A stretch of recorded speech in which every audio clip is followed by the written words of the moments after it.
na naroon ang pagkakilala. Subalit ang Diyos pa rin ang namamayani. Diba? Ang kalooban pa rin niya ang siya kung namumuna. Diba? Sa buhay natin, bakit kaya na gano'n nangyari? Diba? May mga tanong tayo, mayroon tayong mga hindi nating maunawaan na mga kaganapan sa ating buhay, sa ating natutunghayan sa paligid, diba?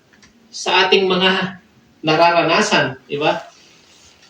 Ito man ay sa ating trabaho, ito man ay sa ating pamilya, diba? Ito man ay sa ating bansa, ito man ay sa lugar na kung saan tayo ay namamalagi pansamantala. Kagaya po nung nangyari, di ba?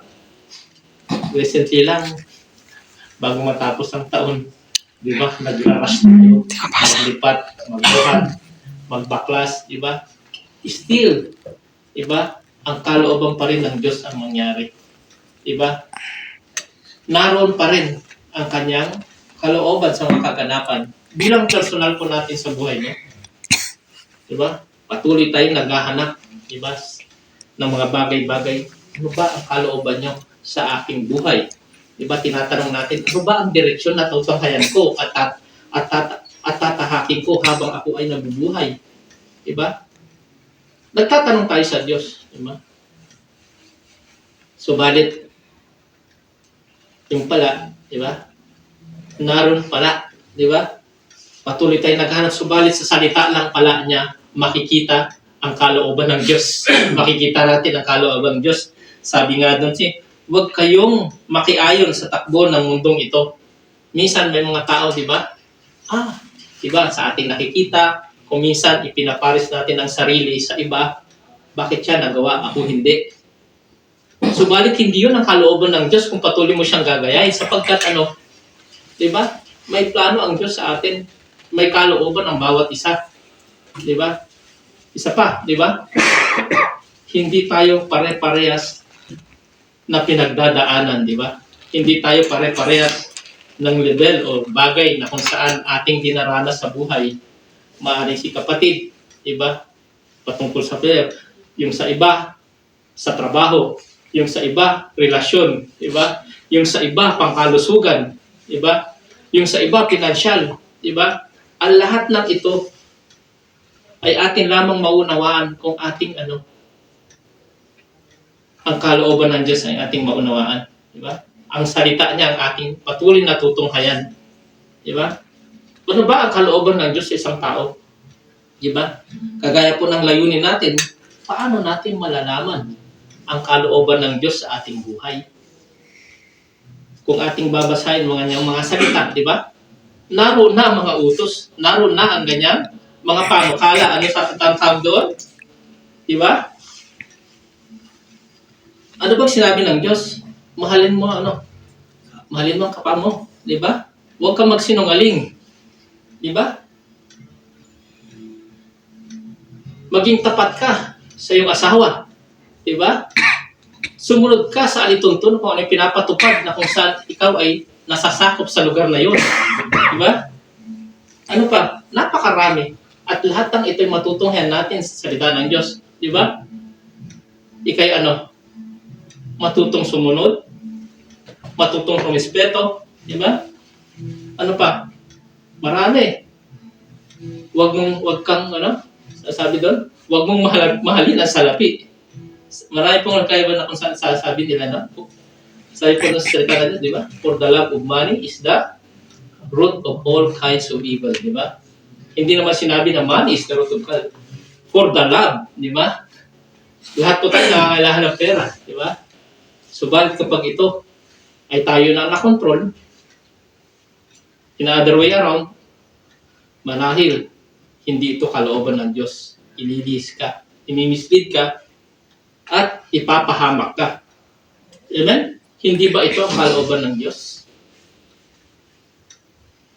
Amen. So, ano ba ang dapat kong gawin? No? Ano ba ang dapat natin pamantayan o dapat sundin na kagaya natin? Ano ba ang kalooban ng Diyos? Paano ko malalaman o paano natin malalaman ang kalooban ng Diyos sa ating buhay? Marahil, di ba?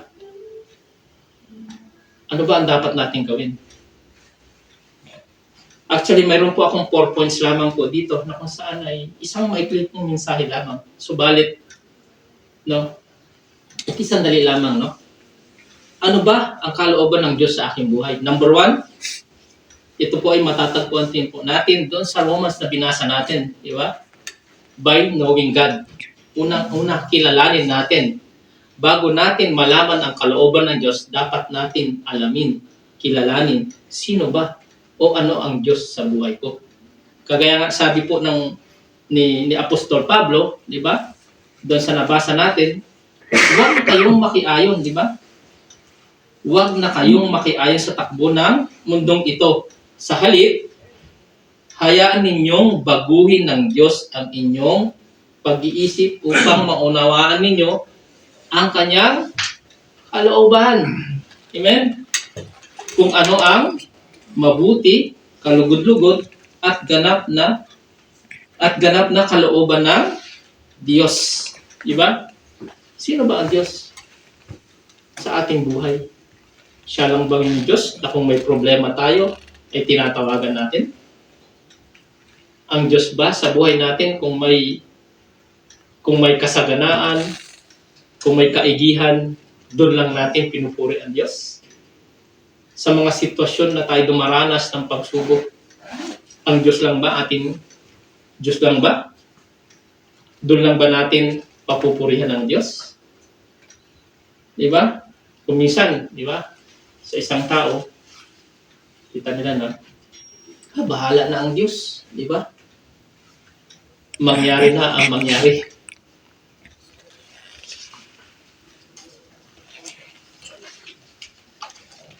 Sabi po doon, no? Paano ba natin makikilala ang Diyos? Bilang, di ba, paano ko naging kaibigan si Pastor Roger? Paano ko nakilala si Kuya? Di ba? Si Kuya Ruel, paano ba siya? Isa lang bagay lang, di ba? Kasi parati ko siyang nakakausap. Walang linggo o araw na hindi kami nagkikita, nagkakausap. Ganun din po sa atin, di ba? Sa Diyos, dapat meron tayo para makilala natin ang Diyos. Dapat meron tayong connection. Mayroon tayong regular na pakikipag-usap. Di ba? Para na rin po yan sa pag-aasawa, dating nililigaw, no? Gusto mong makusap parati mo siyang, di ba, nakikita. May communication kayo. Ganun din po. Kailangan po natin mayroon tayong regular o may oras ang Diyos sa ating buhay. Paggising sa umaga, di ba? Pagbabasa ng kanyang mga salita, di ba? Pakikihalubilo sa mga kapwa natin Kristiyano, doon natin makikilala. O doon natin malalaman kung sino talaga ang Diyos. Amen? Sa mga patutuo ng kapatid, alam niyo po, yung mga patutuo sa mga kapatid ay nagsisilbing kalakasan yun, no? Doon natin nakikita at nakikilala o nga, no? Ibang klase yung pinagdaanan ng kapatid. And yet they are here. O nga, no? Yung buhay ng kapatid na ito, hindi naman dati ganyan, eh. Or else, may mga kakilala tayo noon na mga talamak, mga kung kanilang buhay ay, no? Parang patako na, subalit nung nakita natin at nagkaroon sila ng relasyon sa Diyos, naging buhay at kalakasan at patutuo sila. Kung ano, kilala kong tao ito, nagbago na. Diba? Kagaya din po sa atin na patuloy na dumadalo, patuloy na nakikinig na yung desire na kung saan ang ating pong pakikipag-iig sa Diyos ay dapat regular at doon natin nakikilala kung sino ang Diyos. Amen? So number 2. Pangalawa po, una, kilalanin natin ang Diyos. Number 2, by obeying God's word. Diba? Kumbaga sa Tagalog, subunod ang dinggin ng salita ng Diyos. Amen? Paano ba natin malalaman at makikita at masusunod ang salita ng Diyos? Paano natin malalaman? Siyempre, basahin natin. Amen? Siguro, basahin natin para malaman natin kung ano ba ang susundin natin. Diba? Ano pong sabi doon sa Joshua 1, chapter 8 to 9? Ito yung pinaka Sabi po doon sa Joshua 1:8 to 9. Sabi po doon, no?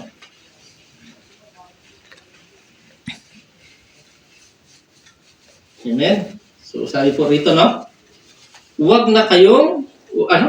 mong kaliligtaan basahin ang aklat ng kautusan. Pagbulay-bulayan mo yung araw at gabi upang matupad mo ang lahat ng nakasaad doon. So, ganon, magiging masagana at matagumpay ang iyong pamumuhay. At verse 9, tandaan mo ang bilin ko.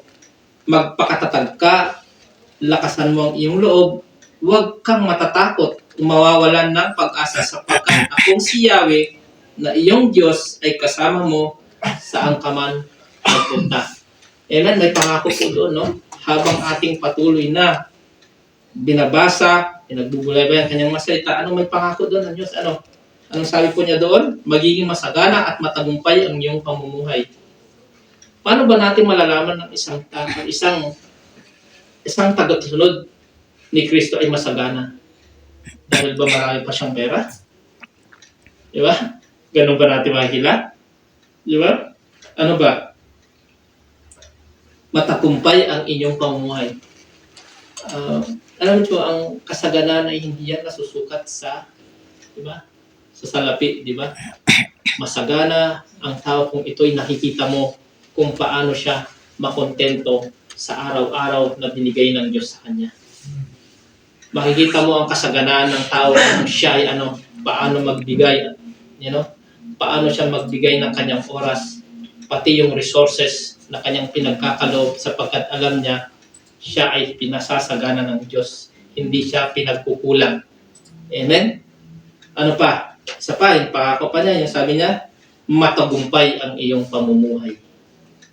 Ano ba yung ibig sabihin ng matagumpay ng iyong pamumuhay? Isa kang overcomer. May mga sitwasyon sa buhay mo na dumarating na ikay nagtatagumpay. Hindi po natin mararanasan ang katagumpayan sa buhay kung walang pagsubok. Hindi mo mararanasan ang katagumpayan kung hindi ka nakakaranas ng problema. Lahat tayo ay nakakaranas ng problema. Subalit ang problemang ito ay panandalian lamang. Sandali lang yan. Diba? Comparing to the grace. Comparing doon sa kasaganaan. Comparing doon sa biyaya ng Diyos sa atin. Kaya nga, patuloy tayong sumunod. Diba? Patuloy tayong mayroong pakikinig na regular sa ating Diyos na buhay. Paggising pa lang sa umaga, dapat ang ating isipan ay nakatuon na sa Diyos. Magpapasalamat. Diba? Kuminsan pagkagising, late na ako. Madali, pumunta ng banyo. So, bakit ang pagpapasalamat? Dapat nandun, Lord, salamat, ginising niyo ako, diba? Nandun ang biyaya ng Diyos. Yung nga lang matapos mo yung 8 hours o 12 hours sa inyo, isa ng biyaya yun. Panibagong araw na naman. Lahat tayo nakakaranas ng pressure sa trabaho, di ba? May mga kapatid nga, di ba, nagpapatotoo na kuminsan natitrigger yung sakit, nagkakaroon ng mga ganito, inooperahan, mali ang tinatanggal, di ba, sa katawan. So, pambihira, di ba, yung gano'n. Subalit, nandun pa rin, di ba? Ang biyaya ng Diyos. Nandun pa rin, patuloy pa rin tayo. Sabihin natin na di ba, nandiyan ka na, hindi ka na makakawala. Kaya ating panindigan ito, ang biyaya ng Diyos ay sagana. Di ba? Kaya nga, sabi na kung minsan, kailan po nagiging frustrated ang isang tao, nagiging frustrated ang isang tao sa kanyang pamumuhay. Kasi tinitignan yung iba at kinukumpara ang sarili. Huwag po natin ganyan. May kaparaanan ang Diyos sa ating buhay na kung saan ang biyaya niya ay sagana. Kaya nga sabi ng Apostol Pablo, huwag na kayong makiayon sa takbo ng mundong ito. Di ba? Para malaman nyo, sabi niya? Para malaman ko ano yung kalooban ng Diyos para sa atin. Diba? Kumbaga, ano ba yung takbo ng mundo ngayon? Diba? Kung minsan, mga bagay-bagay ng pansamantala, mga bagay-bagay na kung saan walang kwentang usapan, diba? Hindi ka nag-grow. Hindi tayo nag-grow, diba? Instead, nagpupulyot lang sa ating kaisipan ang mga bagay na yon. Subalit kung tayo at alam natin na ang Diyos natin, mayroon tayong pakikinig, mayroon tayong pagsunod, for sure, ang ating buhay matagumpay. Yung nga sinasabi doon sa salita ng Diyos, salita niya sa Joshua, di ba? Matagumpay tayo, masagana tayo, mayroon tayong kakontentuhan. bawat bukas at bawat hakbang ng ating buhay ay katagumpayan. Amen? So, number 3. By seeking God's will actively, passionately. Di ba? Ano ba yung actively and passionately? Seeking God. Ano ba yung sabi doon? Maghanap at maghangad. Hanapin at maghangad. Proverbs 2:3-6. Atin pong babasahin. Proverbs. Sabi po doon. Proverbs. Kawikaan. Kaya nga. Sabi po doon sa Kawikaan. Chapter 2. Doon. 3-6. Amen. Highlight po natin. Sabi po dito, no? Babasahin ko po, no? Sino may nandyan na ba? Okay. So, babasahin ko po, no? Pagsikapan mong hanapin ang tunay na kaalaman. Pag-unaway piliin mong makita at masumpungan. Kung ito ay parang pilak na iyong hahanapin at tulad ng ginto na iyong miminamin, malalaman mo kung ano ang kahulugan ng paggalang at pagsunod kay Yahweh. Verse ano? Ano po mga dyan, Pastor? Ha? Ano po mga? Anong ano? Verse? Ano po mga dyan? Will of God. Will of God. Kalooban ng Diyos. Seeking God's will. Kalooban ng Diyos. Di ba? Sapagkat si Yahweh ang nagkakaloob ng karunungan, sa bibig niya ang kaalaman at unaway bumubukal. Diba? Sabi po dito na yung patuloy nating patuloy nating hangarin, hanapin ang Diyos. Diba? Ano ba yung hanapin natin sa Diyos? Diba? Yung tuwing lingba, meron tayong pinagdaraanan, siya nating tatawagan o hanapin. Di ba? Ano ba? Hihintayin ba natin na magkaroon tayo na kung saan sa sitwasyon ng buhay natin ay kaparaanan, na kung saan ay siya ay ating hahanapin? Sabi po doon, no? Mayroon tayong dapat regular, no? May mga nakalaan na oras, siguro sabi nga ng isang mangaral, isang pastor, sabi niya, ilan bang oras sa isang araw meron? Sa isang araw, ilang oras? 24 hours, di ba? 24 hours. Amen? Let us say, pumapasok tayo. 12 hours. So, may natitira 12. Magpipirmi ka ng pagkain. Isang oras. Di ba? Ilan na natira? 11. Di ba? Kasi yung 12 hours mo, sabihin natin, wala na, kasama na yung tapos wala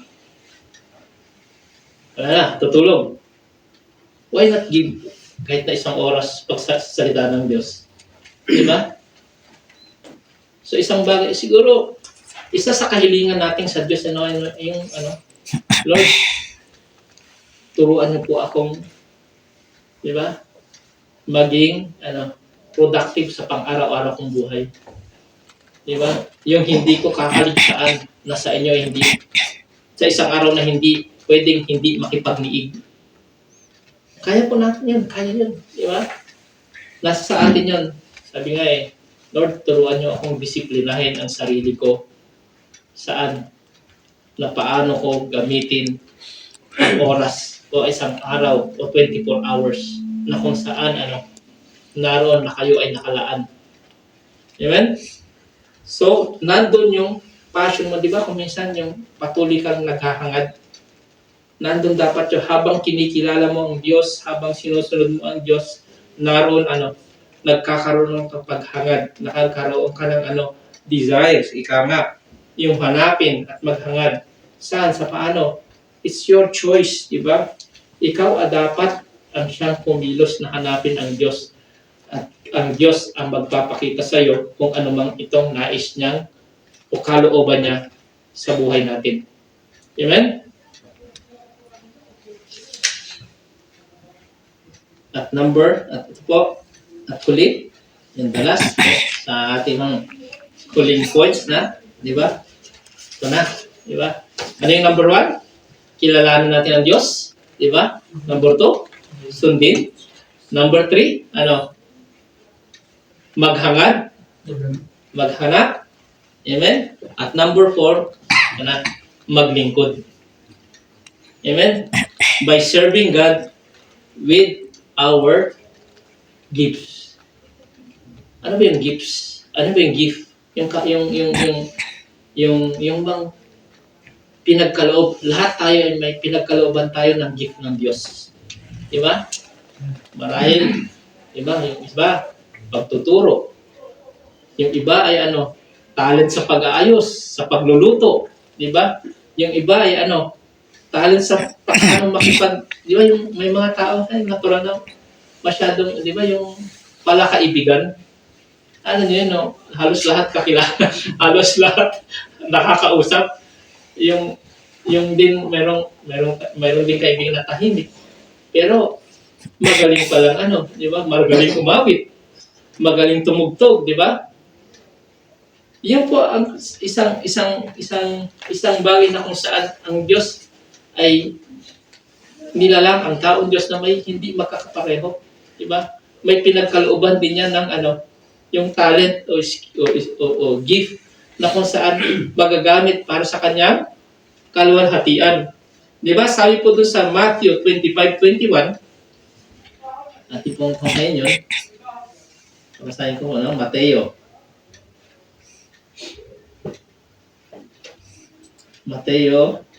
Sino nandun na? Mateo 25:21.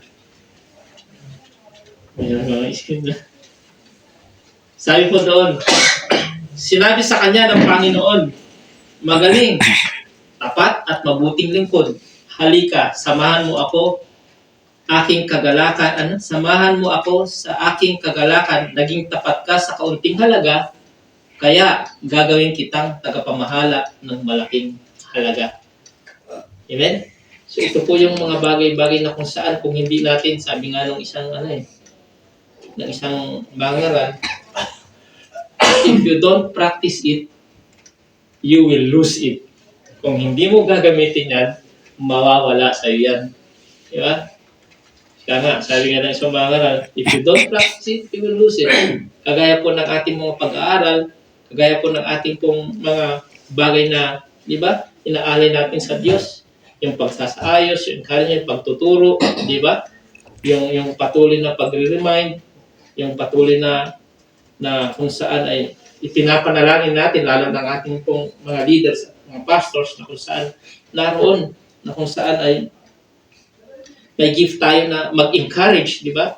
Lahat po tayo may kanya-kanyang, di ba, nagdaraan.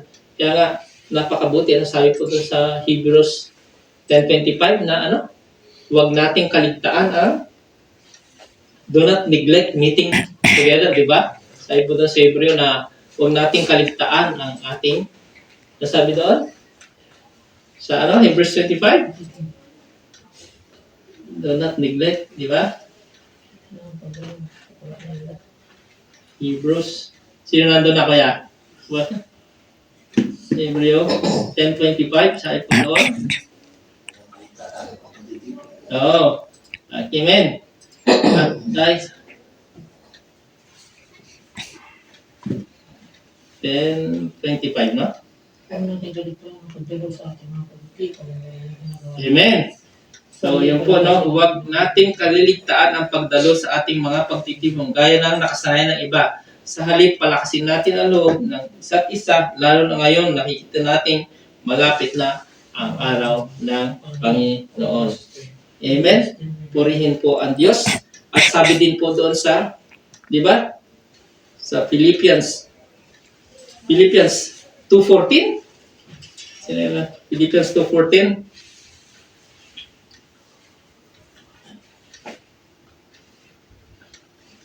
Sabi na sa Philippians 2:14.